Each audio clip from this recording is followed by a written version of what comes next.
பல நேரத்தில் ஆண்டவரை இவ்வளோ எதிர்பார்த்திருந்தேனே, காட்டை பிடிக்க முடியுமா, காட்டை அணைக்க முடியுமா, அது பாட்டுக்கு போயிட்டு நான் இப்போ கிடைக்கும், இன்னைக்கு எனக்கு தேவையான ரிசல்ட் வரும்னு பார்த்தா எனக்கு இல்லைன்னு ஆயிட்டு, எனக்கு கிடையாதுன்னே ஆயிட்டு.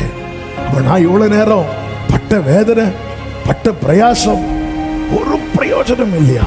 பல நேரத்தில் நமக்கு எதிர்பார்த்து இருக்கிற காரியம் நம்மை விட்டு நம் கையை விட்டு போகும்போது, நமக்கு இல்லைன்னு ஆகும்போது நமக்கு இப்படிதான் வலி இருக்கும். ஆனா ஒன்றை ஒரு தேவ பிள்ளை மனதுல ஆழமா எழுதணும், என் கையை விட்டு ஏசேக்கு போனாலும் சித்துனா போனாலும் கர்த்தர் உண்டு பண்ணின ரெகோபோத் எனக்கு தான் உண்டு. என கேட்கிற அன்பு சகோதர சகோதரி, எத்தனை புயல் வீசினது, எத்தனை அலை அடித்தது, எத்தனை அக்கினி சூழல், அதை தாண்டி நாம நிக்கிறோம்னா நம்ம கிட்ட ஒரு மெசேஜ் இருக்கிறது, நம்மை குறித்த ஒரு திட்டம் இருக்கிறது. நம்புறவங்க மாத்திரம் இன்னைக்கான ரேமா இதுதான். என கேட்கிற சகோதரா, என்னை கர்த்தர் ஜீவனோடு காத்திருப்பதற்கு ஒரு நோக்கம் உண்டு என்று நம்புறவங்க வேதத்தை எடுத்துக்கொள்ளும். ஏசாயா தீர்க்கதரிசன புஸ்தகம் 11வது அதிகாரம், ஏசாயா 11வது அதிகாரம் 16வது வசனத்தை வாசிக்க கேட்கலாம். ஏசாயா 11:16. இஸ்ரவேலர் எகிப்து தேசத்திலிருந்து புறப்பட்ட நாளில், இஸ்ரவேலர் எகிப்து தேசத்திலிருந்து புறப்பட்ட நாளில் அவர்களுக்கு இருந்தது போல அசீரியாவிலே அவருடைய ஜனத்தில் மீதியானவர்களுக்கு ஒரு பெரும் பாதை இருக்கும். இஸ்ரவேலர்கள் எகிப்திலிருந்து புறப்பட்ட நாளில் அவர்கள் கானானுக்கு போகும் வரைக்கும் அவர்களுக்கு எப்படி பெரும் பாதை இருந்ததோ அதுபோல அசீரியாவிலே அவருடைய ஜனத்தில் மீதியானவர்களுக்கு ஒரு பெரும் பாதை இருக்கும். வேதம் எப்பொழுதுமே நம்முடைய நம்பிக்கையை எடுக்கிறதல்ல, நமக்கு நம்பிக்கையை கொடுக்கிறது.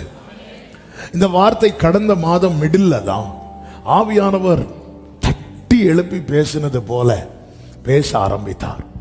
நான் எப்பொழுதுமே பைபிளை படிக்கும்போது, வசனத்தை படிக்கும்போது அதை எப்படி படிப்பேன் அப்படின்னா, அது ஒரு தீர்க்க தரிசனம், எனக்கான தீர்க்க தரிசனம். இப்படிதான் ஆண்டவர் படிக்க வச்சிட்டு இருக்கிறார். என கேட்கிற ஒவ்வொருவருக்கும் அதுதான் சொல்லுகிறேன். நமக்கு ஒரு ப்ராஃபட் உண்டு, அவர் தான் ஹோலி ஸ்பிரிட். நமக்கு உரைக்கப்பட்ட ப்ராஃபசி அது இதுல எழுதப்பட்டிருக்கிறது. எத்தனை பேர் நம்புறீங்க? எனக்கு வேண்டிய, என் தலைமுறைக்கு வேண்டிய எல்லாமே இந்த பைபிள்ல எழுதப்பட்டிருக்கு. நம்புறவங்க மட்டும் பைபிளை உயர்த்தி ஆமென். ஒரு பெரும் பாதை இருக்கும். நீங்க கவனிச்சீங்கன்னா தெரியும், கானானுக்கு போறது வரைக்கும் இஸ்ரவேல் ஜனங்கள் நடத்தப்பட்ட பாதையில பாதையே கிடையாது. ஆனா அவங்களுக்கு பாதை உண்டானது. அதுதான் ஆச்சரியம். ஏனென்றால் அவர்களாக நடக்கவில்லை, அவர்களை ரட்சித்தவர் அவர்களை நடத்தினார். அவர் என்னை நடத்துவதால எனக்கு தெரியும் எந்தெந்த இடத்துல என் பாதை முடிகிறது என்று வருகிறதோ அந்தந்த இடத்துல எனக்கு ஒரு புதிய ஓபனிங் கிடைக்கும். நம்புறவங்க ஆமென் சொல்லுங்க பார்க்கலாம். நல்ல கவனமா கேளுங்க. இங்க வந்திருக்கிற ஒவ்வொருவருக்கும் அதுதான் அன்பாய் சொல்லுகிறது. நல்ல வார்த்தையை கேட்கணும். வார்த்தையை கேட்டு கேட்டு வார்த்தைக்கு உள்ள போயிடணும். ஒரு செர்மன் முடியும் போது நான் வேர்டுக்குள்ள போயிருக்கணும், வேர்டு எனக்குள்ள போயிருக்கணும். ஆமென். அப்படின்னா தான் நம்ம நிறைவா ஆராதனைய முடிக்கிறோம். நான் வேர்டுக்குள்ள போயிடணும்.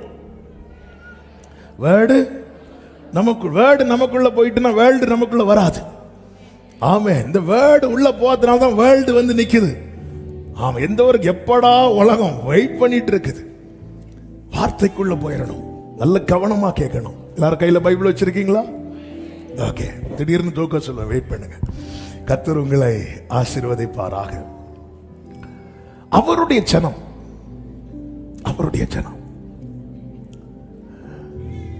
இந்த பூமியில எல்லாருக்கும் தேவன் கிருபை கொடுக்கிறார். நல்லோர் மேலும் தீயோர் மேலும் மழையை வர்ஷிக்க பண்ணுகிறார். ஆனா எப்பவுமே அவருடையவர்கள் சொல்லும்போது அவருக்கு ஒரு ஸ்பெஷல். இயேசு கிறிஸ்துவை இந்த பூமியிலே பிதாவாகிய தேவன் தந்தருளும் போது இவ்வளவாய் உலகத்தில் அன்பு கூர்ந்தார், உலகத்தில் அன்பு கூர்ந்தார் என்று சொல்லும் போது மனுக்குலத்தின் மேல, அப்போ எல்லார் மேலேயும் அவர் அன்பு வைத்திருக்கிறார். ஆனா யோவான் 13:1 சொல்லப்பட்டிருக்கிறது, தம்முடையவர்களிடத்தில் ஒரு விசேஷித்த அன்பை அவர் வைத்திருப்பதை பார்க்க முடியும். அது அப்படித்தானங்க. எல்லாரையும் உங்களுக்கு பிடிக்குமான்னு கேட்டால் எல்லாரும் என்ன சொல்லுவோம்? எல்லாரையும் பிடிக்கும்னு சொல்லுவோம். ஆனால் நம்ம பிள்ளைங்களை எப்படி பிடிக்கும்? கொஞ்சம் ஸ்பெஷலாக பிடிக்கும். அது நம்ம ஜெபத்திலே தெரியும்ல. ஆண்டவரே இந்த பிள்ளையை ஆசீர்வதிங்க, இந்த பிள்ளையை ஆசீர்வதிங்க, இந்த பிள்ளையை ஆசீர்வதிங்க, இந்த பிள்ளையை ஆசீர்வதிங்க, என் பிள்ளையை ஆசீர்வதிக்கவே ஆசீர்வதிங்க. அது ஸ்பெஷல், அது ஸ்பெஷல். ஆமே. ஒரு பிள்ளை கஷ்டப்பட்டா நம்ம பார்த்தா சொல்லுவோம், ஐயோ பாவம் உள்ளவோடு. நம்ம பிள்ளை கஷ்டப்பட்டா ஐயோ பாவம்னு சொல்லுவோம், மார்பிள் அடிப்போம். ஸ்பெஷல். அவருடைய ஜனம் பைபிள் ஃபுல்லாவே அவருடைய ஜனம், அவருடைய ஜனம்னு நிறைய எழுதப்பட்டிருக்கும். ஆமே. நீங்கள் என்னுடையவர்களாய் இருக்கும்படிக்கு உங்களை நான் மற்ற ஜனங்களை விட்டு பிரித்து எடுத்தேன், பிரித்து எடுத்தேன் அப்படிங்கிறார். இஸ்ரவேலர் எப்படியோ அவருக்கு அவருடைய இரத்தத்தால் மீட்கப்பட்ட ஒவ்வொருவரும் அப்படியே. தேவனிடத்தில் பட்சபாதம் இல்லை என்று நம்ம போன வாரத்தில் தியானித்தோம்.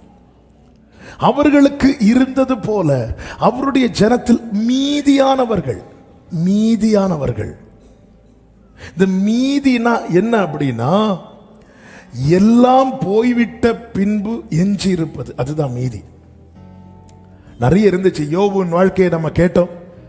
யோபுவின் வாழ்க்கையில மீதி இருந்தது என்ன அப்படின்னு கேட்டா உயிர் மட்டும்தான். இருக்கிறதெல்லாம் கொஞ்சம் கொஞ்சம் கொஞ்சம் கொஞ்சம் கொஞ்சமா போயிட்டு இப்போ என்ன இருக்கு? உயிர் மட்டும் இருக்கு. இந்த மீதிங்கிற வார்த்தை ரெம்னன்ட், இந்த மீதிங்கிற வார்த்தையை வைத்து என்னுடைய தகப்பனார் 1 வருஷத்துக்கு மேல பேசியிருக்கிறாங்க. அதுல அவங்க பயன்படுத்தின ஒரு வார்த்தையை எடுத்து சொல்லிவிட்டு செய்திக்குள் போக விரும்புகிறேன். அந்த மீதி அப்படின்னா, எங்க அப்பா அதை ஒரு நாள் எக்ஸ்பிளைன் பண்ணும்போது சொன்னாங்க, நம்ம டீ குடிச்சிட்டு கப்பை வைப்போம், வைக்கும்போது அதில் கொஞ்சம் மீதி இருக்கும், அதுக்கு பேர் என்ன தெரியுமா? மண்டி. அந்த மீதி யாருக்காவது வேணுமா? அந்த மீதி யாருக்காவது வேணுமா? யாருக்கு வேண்டாம். இதுதான் மீதி. நம்ம டீ குடிச்சிட்டு வைக்கும்போது கொஞ்சம் இருக்கும், அது யாருக்கு வேண்டாம், அதுதான் மீதி. இந்த யாருக்கு வேண்டாத இந்த மீதிக்கு கர்த்தர் ஒரு பெரும் பாதையை வைத்திருக்கிறார். நல்ல கையை தட்டி தேவனுக்கு மகிமை.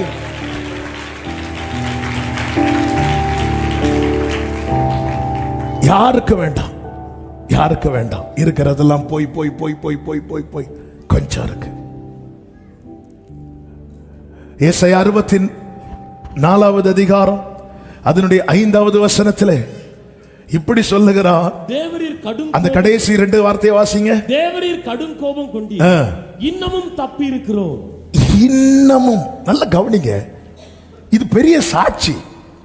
இன்னைக்கு நிறைய பேருக்கு இது தெரிய மாட்டேங்குது. இது பெரிய சாட்சி. எது பெரிய சாட்சி தெரியுமா? நான் இன்னும் உயிரோடு இருக்கிறேன். ஏங்க நீங்க சாட்சி சொல்லல? எனக்கு சாட்சி சொல்றதுக்கு என்ன இருக்கு? சாட்சி சொல்றதுக்கு என்ன இருக்கணும்? என் சைக்கிள் மாதிரி கார் வந்துச்சுன்னா நான் சாட்சி சொல்லியிருப்பேன். எனக்கு ஒன்றும் நடக்கல. இங்க எதை பெரிய சாட்சியா சொல்றாங்க பாருங்க. இன்னமும் தப்பி இருக்கிறோம். எல்லாம் போச்சு. யோபு எதை பெரிய சாட்சியா சொல்றாரு தெரியுமா? எனக்கு இத்தனை ஆடுகள் இருந்தது, இத்தனை ஒட்டகங்கள் இருந்தது, அதை சொல்லல. எனக்கு ஜீவனை தந்ததும் அல்லாமல் தைரியம் பாராட்டினீர், உமது பராமரிப்பு என் ஆவியை யோபு உங்க சாட்சி என்ன? நான் இன்னும் உயிரோடு இருக்கிறேன். எஸ்ரா 9வது அதிகாரம் 8வது வசனத்திலே இப்படி சொல்லுகிறார்கள். இப்பொழுதும் எங்கள் தேவனாகிய கர்த்தர் எங்களிலே தப்பின சிலரை மீதியாக வைக்கவும் தம்முடைய பரிசுத்த ஸ்தலத்தில் எங்களுக்கு ஒரு குச்சை கொடுக்கவும் இப்படியே எங்கள் தேவன் கண்களை பிரகாசிப்பித்து எங்கள் அடிமைத்தனத்தில் எங்களுக்கு கொஞ்சம் உயிர் கொடுக்கவும் அவராலே கொஞ்ச நேரமாவது கிருபை கிடைக்கும். கைகளை உயர்த்தி ஆமென் சொல்லுங்க பார்க்கலாம். பெரிய சாட்சி. ஒரு தேவப்புள்ள உயிரோடு இருக்கிறது. நாம் நிர்மூலமாகாதிருப்பது கர்த்தருடைய கிருபை. நான் இன்னும் உயிரோடு இருக்கிறேனே. காலை எழுந்தவுடன் புது கிருபை தாங்குது, வாழ்நாள் முழுவதும் நிர்மூலமாகாமலே.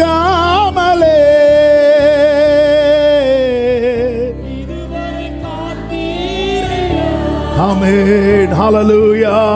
பலவீன நேரங்களில் கிருபை, ஆமென், என் பலனும் என் உயர்ந்த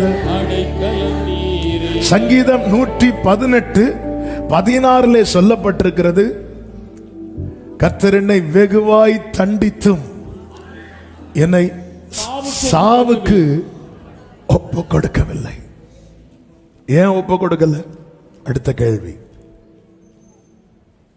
ஆமென்.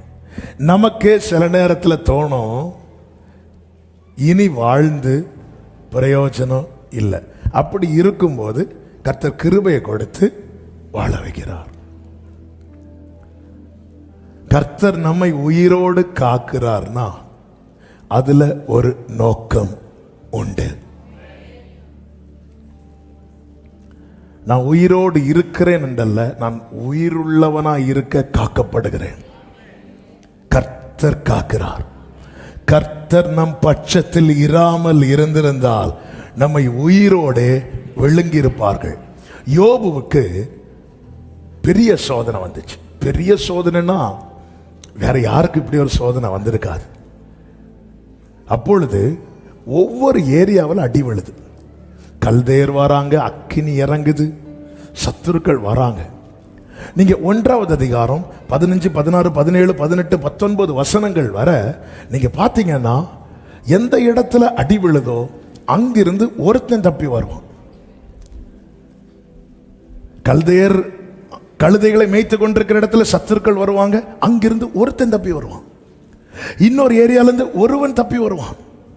ஒவ்வொரு ஏரியாவிலிருந்து ஒருவன் தப்பி வருவான். அவன் கூட இருக்கிறவங்க விழுந்திருப்பாங்க, அவன் தப்பி இருப்பான். அவன் தப்பி வந்து என்ன சொல்லுவான் தெரியுமா?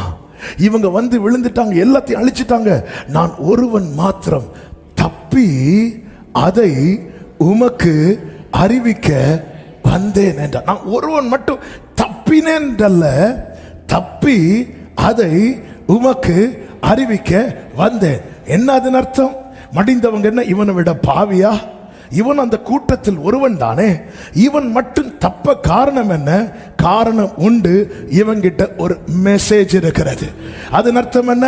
இவனை வச்சு தேவன் செய்ய வேண்டிய ஒரு திட்டம் இருக்கிறது, ஒரு நோக்கம் இருக்கிறது.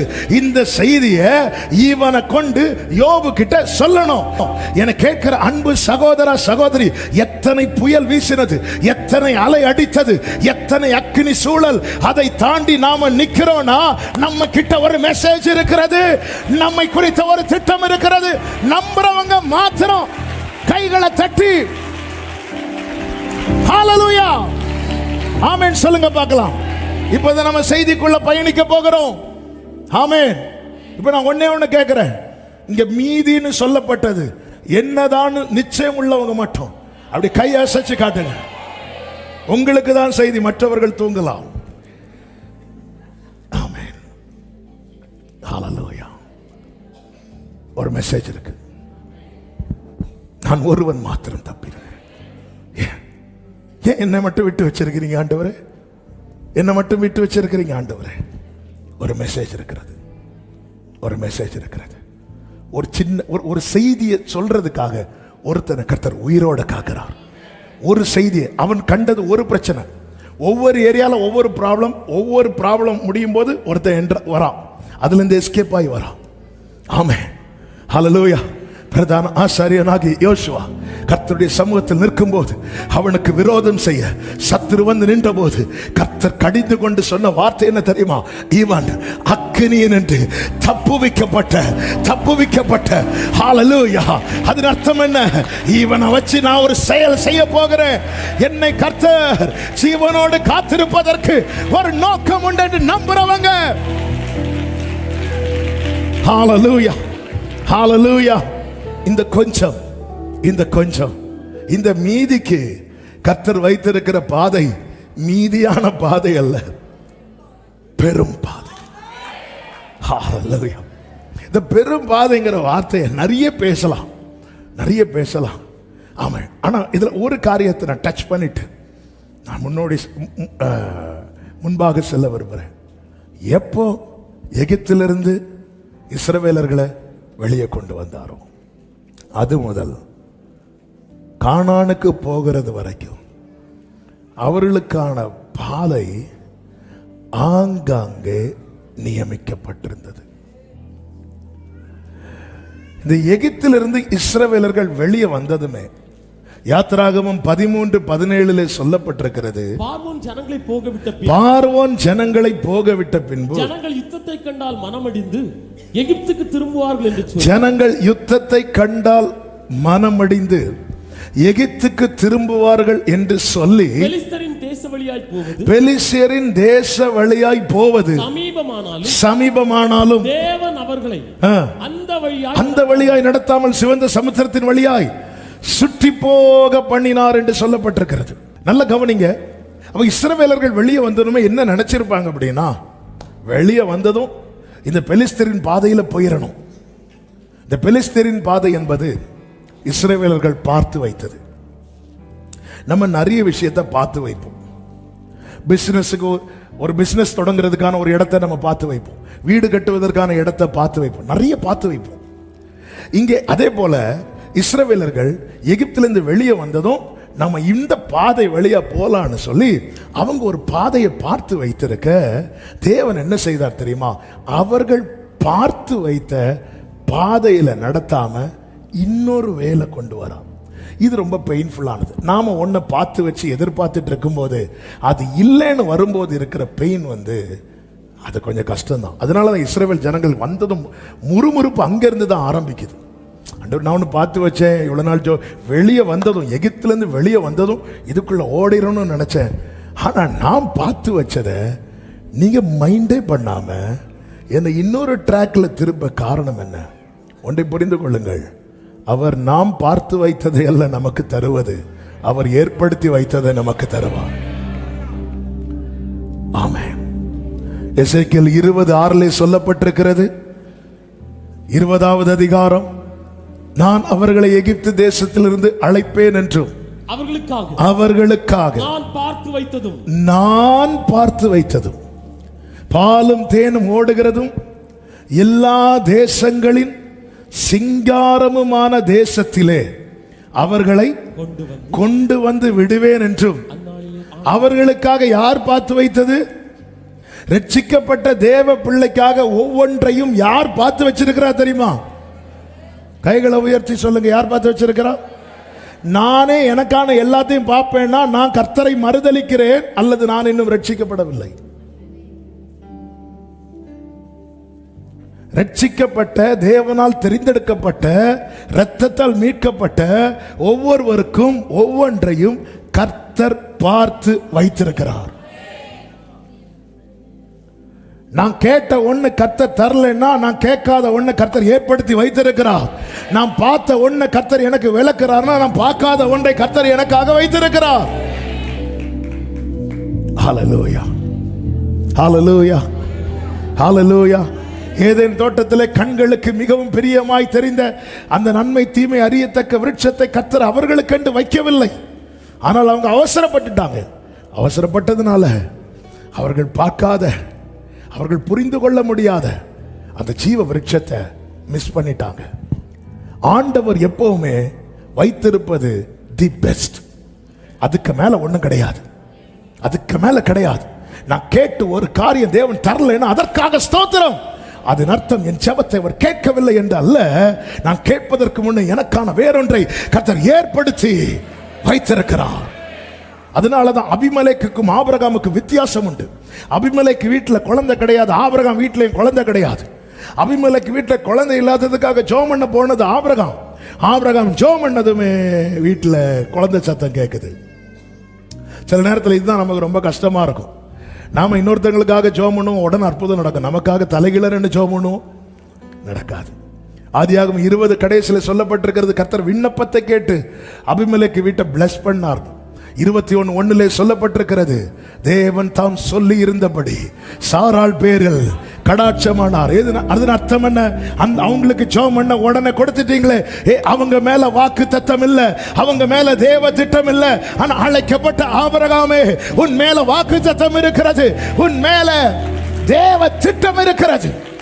ஆமென் சொல்லுங்க பார்க்கலாம்.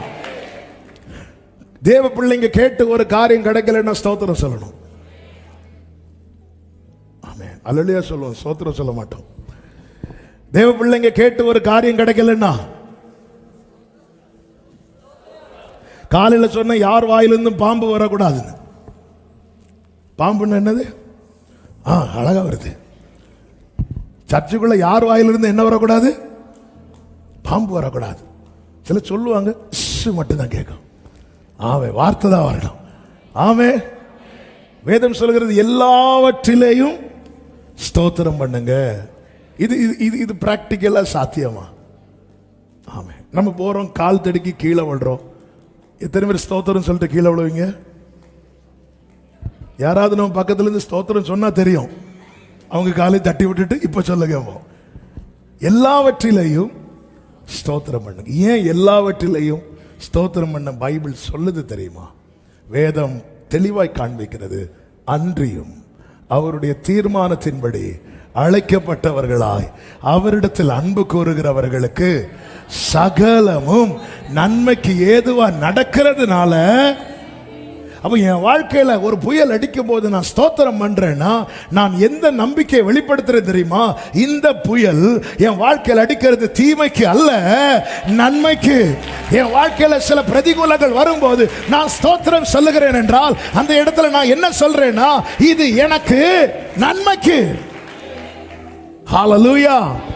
ஸ்தோத்திரம் சொல்லி பழங்குங்க. ஸ்தோத்திர பலி இடுகிறவன் கர்த்தரை மகிமைப்படுத்துகிறான். புயல் அடிக்கும் போது ஸ்தோத்திரம் சொன்ன அந்த இடத்துல கர்த்தரை மகிமைப்படுத்துகிறார். அதன் அர்த்தம் என்ன? அவர் வர்றதுக்கு டைம் ஆயிட்டு. அமைதியான படகிலே சீஷர்கள் பயணித்த போது இயேசுவை காணவில்லை. கடல் கொந்தளித்த போது இயேசுவை பக்கத்துல பார்த்தாங்க. அக்கினி 7 மடங்கு அதிகமான போது சாத்ராக் மேஷாக் ஆபேத்நேகோ இயேசுவை பக்கத்துல பார்த்தாங்க. பத்மு தீவில யோவான் தனித்து விடப்பட்ட போது இயேசுவை பக்கத்துல பார்த்தாங்க. ஒரு தேவ பிள்ளையின் வாழ்க்கையில பிரதிகூலமான அனுபவம் வரும்போது கர்த்தரை பக்கத்துல தொடுகிற பக்கத்துல. ஆமென். ஹல்லேலூயா, ஹல்லேலூயா. நம்ம பார்த்து வச்ச சிலதை விட்டு தேவன் நம்மை திருப்பும் போது தேவ பிள்ளைங்க சோர்ந்து போக கூடாது. அது நமக்குரியது அல்ல, நமக்கானது ஏற்கனவே ஏற்படுத்தப்பட்டிருக்கிறது. பல நேரத்தில் நம்முடைய வேதனை எப்படிப்பட்டதா இருக்கிறது என்று ஏசாயா 26வது அதிகாரம் 18வது வசனத்திலே சொல்லப்பட்டிருக்கிறது. நாங்கள் கர்ப்பமாயிருந்து, இந்த வார்த்தையை நல்ல கவனிங்க. நாங்கள் கர்ப்பமாயிருந்து வேதனைப்பட்டு காற்றை பெற்றவர்கள் போல இருக்கிறோம். இந்த வார்த்தை அருமையான வார்த்தை. நம்முடைய பல நிலை இப்படிதான் இருக்கு. அதாவது ஒருத்தங்க கர்ப்பம் தரித்து வேதனைப்பட்டு பிள்ளைய பெறாங்கன்னா ஒரு 10 மாசம் கணக்கு. அப்போ அவ்வளோ மாசம் நிறைய தியாகம் பண்ணி, நிறைய சகித்து, சரீரத்தில் பல பலவீனம், பல வேதனை, என்னெல்லாமோ கஷ்டப்பட்டு வேதனைப்பட்டு, இதெல்லாம் எதை மனசில் வச்சுன்னா, இந்த வேதனை முடிவில் ஒரு குழந்தை கையில் இருக்கும், இந்த வேதனை முடிவில் நம்ம கையில் ஒரு நன்மை இருக்கும், இந்த வேதனை முடிவில் நம்ம கையில் ஒரு ஆசீர்வாதம் இருக்கும், அப்படியே மனசில் வச்சுட்டு அந்த டைம் வரும்போது இங்கே சொல்லப்பட்டிருக்கிறது, காற்றை பெற்றவர்கள் போல இருக்கிறோம். காற்றுன்னா என்ன தெரியுமா? பறந்து போயிட்டு ஒரு செகண்ட்ல இவ்வளோ நேரம் நான் பட்ட வேதனை ஒரு பிரயோஜனம் இல்லாமல் போயிட்டேன். நான் பட்ட பிரயாசம் ஒன்றுக்கும் பிரயோஜனம் இல்லாமல் போயிட்டேன். நான் காத்திருந்து சரி இது வந்ததும் செட்டில் ஆயிரும், இது வந்ததும் நம்ம வேதனை மறந்துடும் பார்த்தா காற்றை பெற்றவர்கள் போல இருக்கிறோம். அதாவது பிரயாசப்பட்டு அதனால ஒரு பிரயோஜனமும் இல்லை, ஒரு பலனும் இல்லைங்கிற நிலைமையில வரும்போது உண்டாகிற வலி என்பது பிரயாசப்படாதவங்களுக்கு தெரியாது. இன்னைக்கு பல நேரத்தில் ஆண்டவரை இவ்வளோ எதிர்பார்த்திருந்தேனே, காட்டை பிடிக்க முடியுமா, காட்டை அணைக்க முடியுமா, அது பாட்டுக்கு போயிட்டு நான் இப்போ கிடைக்கும் இன்னைக்கு எனக்கு தேவையான ரிசல்ட் வரும்னு பார்த்தா எனக்கே இல்லைன்னு ஆயிட்டு, எனக்கு கிடையாதுன்னே ஆயிட்டு. அப்போ நான் இவ்வளோ நேரம் பட்ட வேதனை, பட்ட பிரயாசம் ஒரு பிரயோஜனம் இல்லையா? பல நேரத்தில் நம்ம எதிர்பார்த்து இருக்கிற காரியம் நம்ம விட்டு நம் கையை விட்டு போகும்போது, நமக்கு இல்லைன்னு ஆகும்போது நமக்கு இப்படி தான் வலி இருக்கும். ஆனால் ஒன்றை ஒரு தேவ பிள்ளை மனதில் ஆழமாக எழுதணும், என் கையை விட்டு ஏசேக்கு போனாலும் சித்துனா போனாலும் கர்த்தர் உண்டு பண்ணின ரெகோபோத் எனக்கு தான் உண்டு. ஹல்லேலூயா. எனக்குரியதல்லாதது என்னை விட்டு போகும், எனக்குரியது எங்க இருந்தாலும் என்னிடத்தில் வரும்.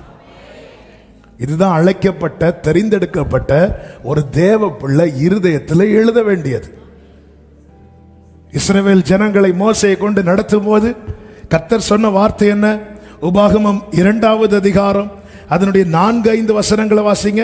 ஜனங்களுக்கு நீ கட்டளையிட வேண்டியது என்னவென்றால், ஜனங்களுக்கு நீ கட்டளையிட வேண்டியது என்னவென்றால், சேயீரிலே குடியிருக்கிற ஏசாவின் புத்திரரான உங்கள் சகோதரன் எல்லையை நல்ல கவனிங்க. கடக்க சேயீரில் குடியிருக்கிற ஏசாவின் புத்திரரான உங்கள் சகோதரரின் எல்லையை கடக்க போகிறீர்கள். நீங்க கேர்ஃபுல்லா இருங்க. ஏன் கேர்ஃபுல்லா இருக்கணுமா? 5வது வசனம், அவர்களோட போர் செய்ய வேண்டும், அவங்க கூட ஃபைட் பண்ணாதீங்க. அவர்கள் தேசத்துல ஒரு அடி நிலமும் உங்களுக்கு கொடுக்க மாட்டேன், அது ஏசாவுக்கு சுதந்திரமாக கொடுத்திருக்கிறேன்.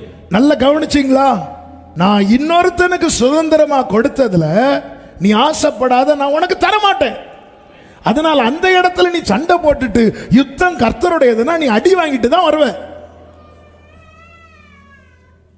அதனால் ஏசாவுக்கு கொடுத்தது ஆண்டவர் தம்முடைய ஜனத்துக்கு. ஆண்டவர், நீங்க தான் ஏசாவை வெறுத்தேன்னு சொன்னீங்களே, அதனால எடுத்துடலாம் பார்த்தேன். அதுல நான் ஒரு அடி நிலம் கூட உனக்கு தர மாட்டேன். அதை நான் ஏசாவுக்கு கொடுத்தது. அதை நீ ஆசைப்படாத, அதை வச்சு அவங்க கூட ஃபைட் பண்ணாத சொல்லிட்டு இப்படி ஒவ்வொன்னா சொல்லிட்டு வராரு. 24வது வசனத்திலே ஆண்டவர் சொல்லுகிறார், நீங்கள் எழுந்து பிரயாணம் பண்ணி அர்னோனாற்றை கடந்து போங்க, எஸ்போனின் ராஜாவாகிய சீகோன் என்னும் எமோரியனையும் அவன் தேசத்தை உன் கையில் ஒப்பு கொடுத்து அதை சுதந்தரித்துக் கொள்ளும்படி.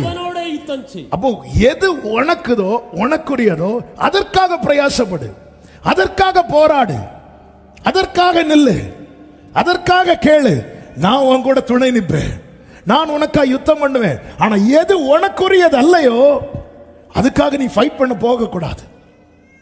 ஒரு தேவ பிள்ளை முதலாவது அறிந்திருக்க வேண்டியது, எது எனக்கான சுதந்திரம்.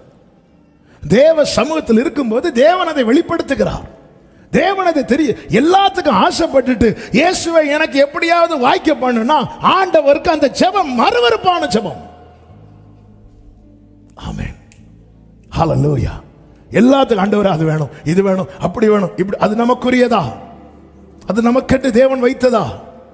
நமக்கென்று தேவன் வைத்ததுண்டானால் அங்கே சத்துரு இருந்து ஆண்டவர் சொல்லி போராடு, நீ நில்லு, நீ தரித்து நில்லு. யுத்தம் உன்னுடையதல்ல, யுத்தம் என்னுடையது. ஆனா உனக்குரியது அல்லாதத நான் இன்னொருத்தனுக்கு கொடுத்தது மேல நீ ஆசைப்பட்டேன்னா நான் உன் கூட ஃபைட் பண்ண வர மாட்டேன். உனக்கு பிரச்சனை வந்து நான் வந்து நிற்க மாட்டேன். அதனாலதான் ஆண்டவர் சொல்றார், அவன் கூட போர் செய்யாதபடி எச்சரிக்கையாயிரு. தேவ பிள்ளைகளே, இது நமக்குரியது, இது நமக்குரியது அல்லாததுங்கிற தெளிவு வந்துட்டுன்னா நமக்கு இருக்கிறதுல அவ்வளோ சந்தோஷமா இருக்கும். ஆமென், ஹல்லேலூயா.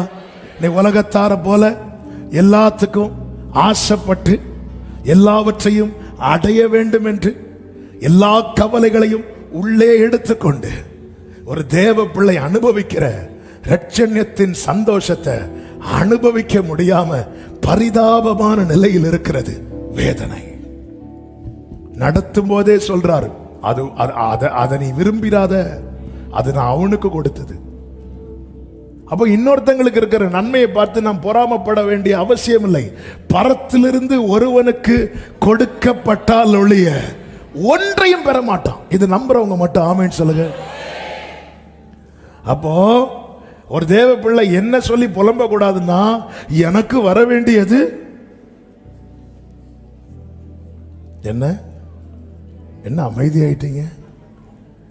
எனக்கு வர வேண்டியதை அவங்க எங்க உங்களுக்குரியத மனுஷன் தந்திரத்தினாலோ சூழ்ச்சியினாலோ எடுத்ததை குறித்து கவலைப்படாதீங்க.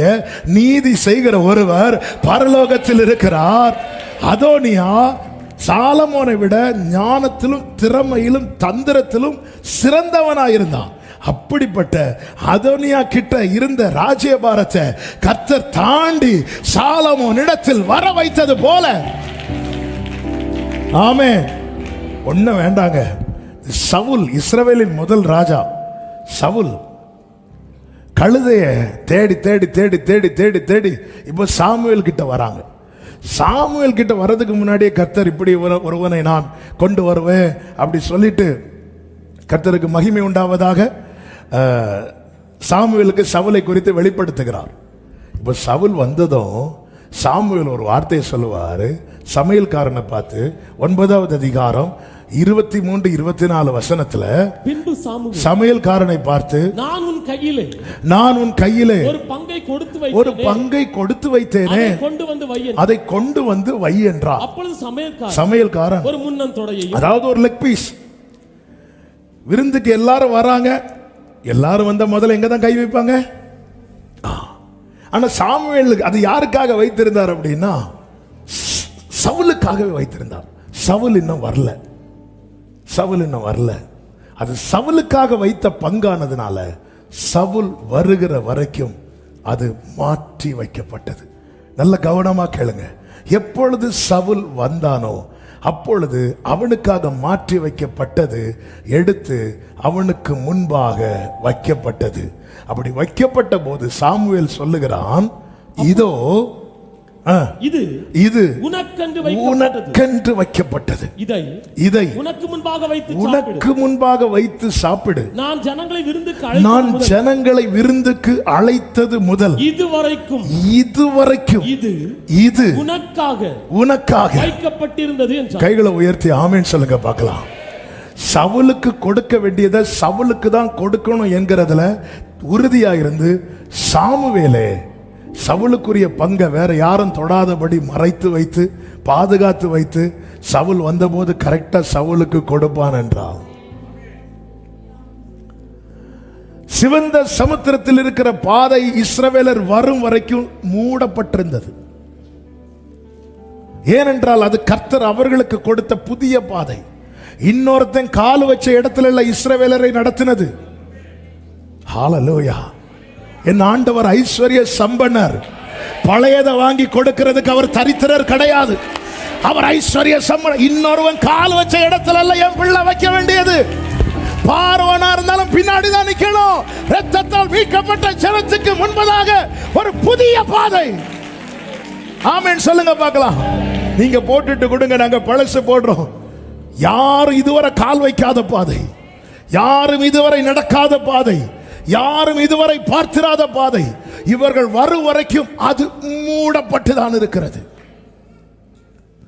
ஆமென். ஆண்டவரே, நான் பார்த்து சிலவற்றை வைத்திருந்தேன், என் கண்ணை விட்டு தட்டி தட்டி போடுறீங்க. ஏன்? இங்க பாரு, யாரும் பார்க்காதது, யாரும் கால் வைக்காதது, இதோ நான் புதிய காரியத்தை செய்கிறேன், அது இப்பொழுதே தோன்றும், நீங்கள் அதை அறியீர்களா? நான் வனாந்திரத்திலே வழியையும் அவாந்திர வழியிலே ஆறுகளையும் உண்டு பண்ணுவேன். ஆமென். ஹல்லேலூயா. ஆண்டவரை கொண்டாடுறவங்களை நான் சல்யூட் பண்ணுவேன். ஆண்டவர் அவருடைய செயல்களை குறித்து, அவருடைய வார்த்தையை குறித்து கேட்கும் போது யாருக்குள்ள அந்த இருதயம் கொழுந்து விட்டு எரியுதோ அவங்க ஆண்டவரை ரொம்ப நேசிக்கிறாங்கன்னு அர்த்தம், ஆண்டவரை ரொம்ப நம்புறாங்கன்னு அர்த்தம். ஹல்லேலூயா. ஆமென். ஏன் ஆண்டவரே? நம்ம ஆண்டவர்கிட்ட கேட்கறதெல்லாம் பார்த்தது தாரங்க கேட்கிறோம், நம்ம பார்க்காததையா கேட்கிறோம். ஆண்டவரே, ஆண்டவரே, அந்த பிள்ளைக்கு அப்படி செஞ்சீங்க ஆண்டவரே, என் பிள்ளைக்கு அப்படியே செய்யும். ஆண்டவர் அதை செய்ய மாட்டார். உடனே நமக்கு என்ன ஆயிரும்? ஆண்டவர் பார்ஷியாலிட்டி பார்க்கிறார், அந்த பிள்ளைக்கு தான் அப்படி செய்வார். இல்லை, நான் கேட்டு ஒன்று கிடைக்குதுன்னா நான் கேட்டது அவருடைய சித்தத்துக்கு ஒத்து இருக்கிறது. நான் கேட்டு ஒன்று கிடைக்கலன்னா நான் கேட்டது அவருடைய சித்தத்துக்கு மாறா இருக்கிறது. ஆண்டவர் இன்னைக்கு நம்ம கிட்ட ஒன்று சொல்றாரு. இங்க பாரு, நான் உன்னை பத்தி நினைச்சு வச்சிருக்கிறேன்ல, அதை விட பெஸ்டா உன்னால கேட்க முடிஞ்சா கேளு, நான் தாரேன் அப்படிங்கிறார். நமக்கு முடியாது. நான் உன்னை பத்தி ஒன்று நினைச்சிருக்கிறேன், உன் பிள்ளைய பத்தி ஒன்று நினைச்சு வச்சிருக்கிறேன், அதை விட பெஸ்டா உன்னால கேட்க முடிஞ்சா கேளு, நான் கொடுக்கிறேன். முடியாது. எப்படிங்க முடியும்? நமக்கு தருகிற பதிலே எப்படிப்பட்ட பதில்?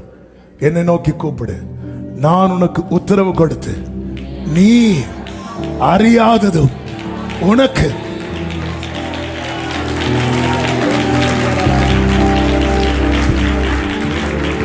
ஹalleluya. ஆண்டவருடைய பிளான் வேற.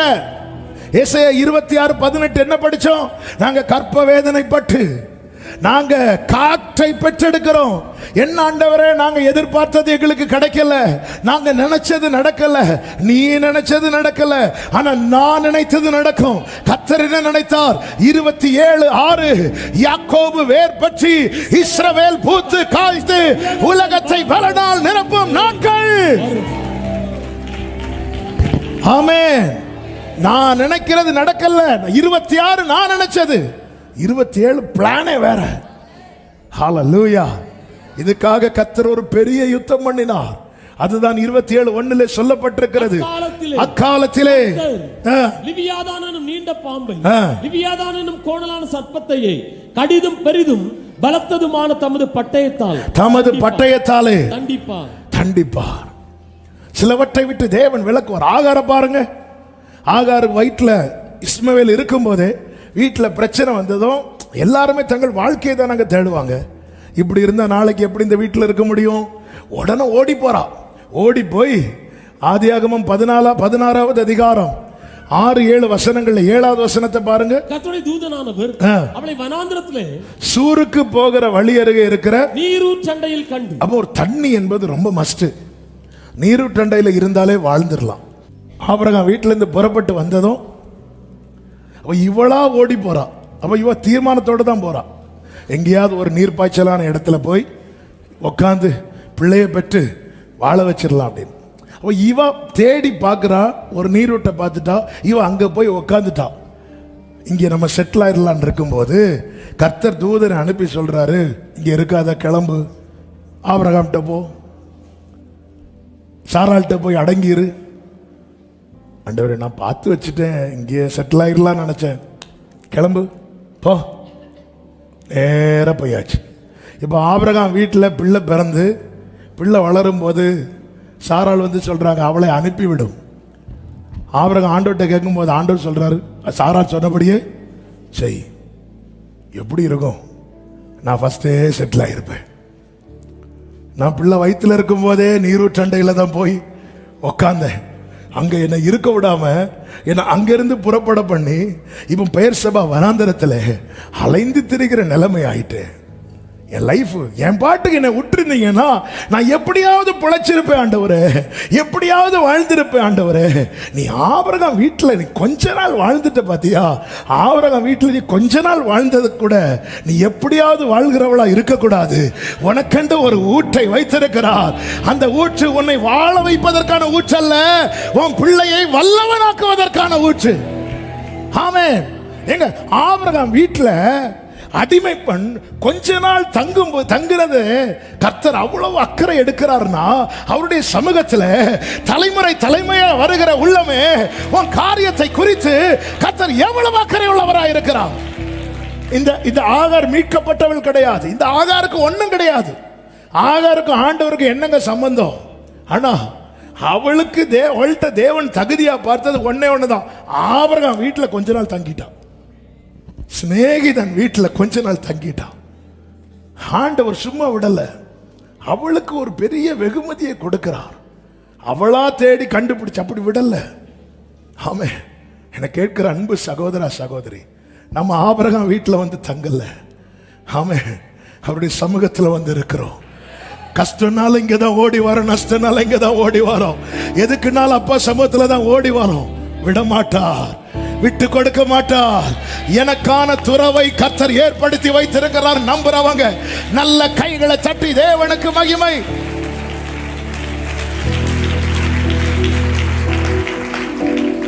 ஆமென் சொல்லுங்க பார்க்கலாம். நேரம் அதிகம் போறதுனால ஒன்னு ரெண்டு காரியத்தை கூட டச் பண்ணிட்டு நான் ஜெபிக்க விரும்புறேன். கர்த்தர் மோசே கிட்ட சொல்றார், உன் கோலை நீட்டி பிளந்து விடு. எப்படிங்க இருக்கும்? அத்தனை பேருக்கு முன்னாடி, அவ்வளவு பெரிய கடலுக்கு முன்னாடி ஒரு சின்ன கோலை நீட்டுறது. இந்த இடத்துல ஆவியானவர் எழுத வைத்த வார்த்தையை சொல்றேன். தேவன் இரத்தத்தால் மீட்டு கொண்டு வரார். மீட்கப்பட்ட ஜனமே, உங்களிடத்தில் இல்லாததை குறித்து முறையிடாதிருங்கள். உங்களிடத்தில் இருக்கிறது சின்னதோ பெருசோ அது உங்களுக்கு யூஸ் ஆகும். ஆண்டவரை இதை வச்சு நான் என்ன ஆண்டவரை செய்வேன், எப்படி செய்வேன்? ஆண்டவரை இந்த இந்த இந்த இந்த சேலரியை வச்சு என் பிள்ளைக்கு நான் எப்படி ஆண்டவரை ஃபீஸ் கட்டுவேன்? இந்த இந்த பலனை வச்சு நான் இனி எப்படி ஆண்டவரை உழைப்பேன்? ஒரு தேவ பிள்ளை அறிந்திருக்க வேண்டியது, நான் மீட்கப்பட்டவன். ஹல்லேலூயா. சின்னதோ பெருசோங்க, உங்களிடத்தில் உள்ளது உங்களுக்கு பிரயோஜனப்படும். உங்களுக்கு இன்னது தேவை என உங்கள் பரமபிதா அறிந்திருக்கிறார். ஆமென் சொல்லுங்க பார்க்கலாம். மோசே கிட்டையாவது கோல் இருந்துச்சு, எலியா கிட்ட என்னங்க இருந்துச்சு? யோர்தானை பிளக்க ஒண்ணும் இல்ல, சால்வை இருந்துச்சு. இப்படி எடுத்தாரு, ஓங்கி ஒரு அடி. இதெல்லாம் பார்க்க சிரிப்பா இருக்காதா? இதுதான் இதுதான் ஆகாதவைகளையும் இழிவானவைகளையும் கொண்டு கர்த்தர் பெரிய காரியங்களை செய்வார். உங்ககிட்ட இன்னைக்கு என்ன இருக்கு? ஐயோ, என் பிள்ளை ஸ்கூல் படிக்கும் போது நான் ஃபீஸ் கட்டிட்டேன், இப்போ காலேஜ் போறேன், எனக்கு வர வயசாயிட்டு, எனக்கு சேலரி இன்க்ரிமெண்ட் இல்லை, பிசினஸ் டல்லா இருக்கு. உன் கோலை நீட்டி, ஆமென் ஆமென், ஆண்டவரே எனக்கு என்ன தேவையோ அதை நீங்க என் கையில தந்திருக்கிறீங்க. ஒரு தேவ பிள்ளைக்கு இந்த நம்பிக்கை இருந்தா சமுத்திரம் தடையாகாது, யோர்தான் தடையாகாது, எரிகோ தடையாகாது. உங்கள் பயணம் தொடர்ந்து கொண்டே இருக்கும். ஆமென் சொல்லுங்க பார்க்கலாம். அஞ்ஞானிகள் நாடி தேடுகிறார்களாம், அன்பிலீவர்ஸ். ஆமென். தாவீதை பாருங்க, கோலியாத்தை கூட யுத்தத்துக்கு போறேன்னு சொல்லிட்டு வந்துட்டாரு.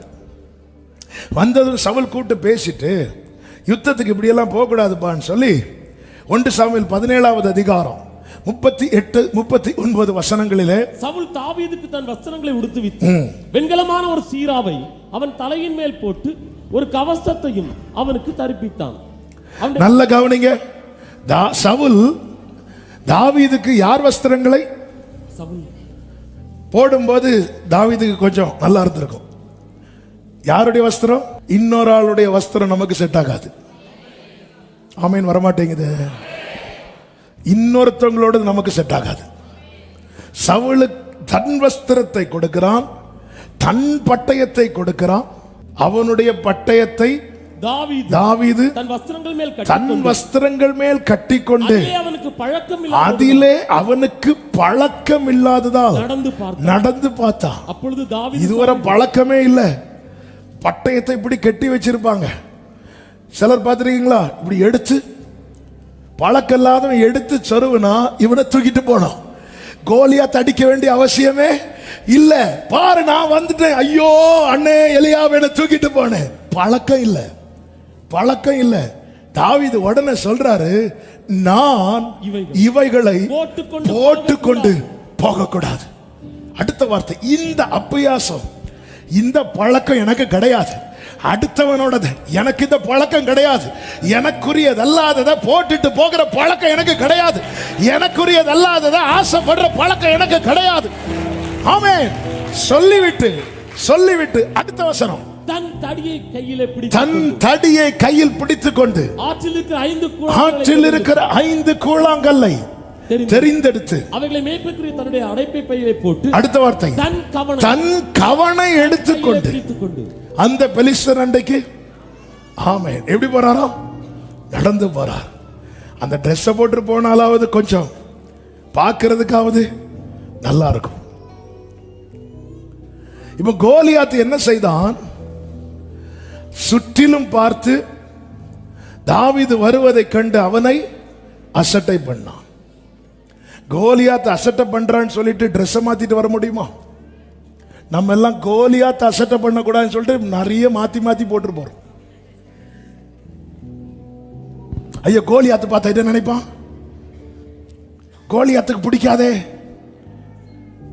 நான் இருக்கிற விட்டமா போன என்ன தப்பா பாப்பாங்களே, என்ன சீனு பாப்பாங்களே, என்ன அருவருப்பா பாப்பாங்களே. கோலியாத்து பாக்குறான்பா. சவுலுக்கு ட்ரெஸ் தூக்கி போடு, சவுலுக்கு பட்டயத்தை எடுத்து சொருவு. இந்த அபியாசம் எனக்கு கிடையாது. நான் பழகினது இந்த தடி, இந்த கவன். இப்படி வந்தா பரியாசங்கள் உண்டு, நிந்தைகள் உண்டு, அவமானங்கள் உண்டு. அவன் ஒதுக்கி வைப்பாங்க, சீனு நினைப்பாங்க. ஆனா தாவீதுக்கு நல்ல நம்பிக்கை உண்டு. தாவீதுக்கு நம்பிக்கை தன் கையில் இருக்கிற கவன் மேல அல்ல, தன் மேல இருக்கிற அபிஷேகத்தின் மேல, தன் மேல இருக்கிற அழைப்பின் மேல, தன் மேல இருக்கிற கிருபையின் மேல. எனக்கு என் மேல இருக்கிற அபிஷேகத்தின் மேல, என் மேல இருக்கிற கர்த்தருடைய கிருபையின் மேல, என் மேல இருக்கிற அவருடைய அழைப்பின் மேல நல்ல நம்பிக்கை உண்டுன்னு சொல்றவங்க வலது கரத்தை உயர்த்தி ஆமென், ஹல்லேலூயா. நம்பிக்கை உண்டு. கோலியாத்துக்கு இப்படி போனா பிடிக்காது. கோலியாத்துக்கு எதுக்கு? கோலியாத்து என்னைக்குங்க பார்த்தான்? சவுல் என்னைக்குங்க பார்த்தா? இந்த தாவீது கருவா இருக்கும் போது அவர் பார்த்து ரசிக்க ஆரம்பிச்சிட்டாரு. அவருக்கு நான் இப்படி இருக்கிறதும் பிடிச்சிருக்குன்னா நான் இப்படிதான் வருவேன். ஆமென் சொல்லுங்க. அவருக்கு நான் இப்படி இருக்கிறதும் பிடிச்சிருக்குன்னா நான் இப்படிதான் வருவேன். யாரை பிரியப்படுத்தவும் நீ உன்னை மாற்றாதே. ஆமே, உன்னை எப்படி பார்க்கணும்னு நினைச்சாரோ அப்படிதான் உன்னை சிருஷ்டித்திருக்கிறார். உனக்கு என்ன தேவையோ அதை உன் கையில கொடுத்திருக்கிறார். ஆமென். அது உனக்கு பயன்படும். உனக்கு கொடுக்கப்பட்டது உனக்கு பயன்படும். அது கொஞ்சம் மாவா இருந்தாலும் பயன்படும், கொஞ்சம் எண்ணெயா இருந்தாலும் பயன்படும், ஒரு கோலா இருந்தாலும் பயன்படும், ஒரு சாலா இருந்தாலும் பயன்படும். ஆமென், ஆமென். இந்த பகல் வேளையில பல இல்லாய்மைகளோடு இங்க வந்திருக்கலாம். ஆனா இப்ப ஆண்டவருக்கு தேங்க் பண்ண முடியுமா? எனக்கு வேண்டியதை என் கையில் கொடுத்திருப்பதற்காக. ஆமென். நான் எத்தனை பேர் தேங்க் பண்றீங்க? உங்க வலது கரத்தை உயர்த்தி எனக்கு வேண்டியதை என் கையில் கொடுத்திருப்பதற்காக ஸ்தோத்திரம். எனக்கு வேண்டியதை என் கையில் கொடுத்திருப்பதற்காக. ஹல்லேலூயா, ஹல்லேலூயா.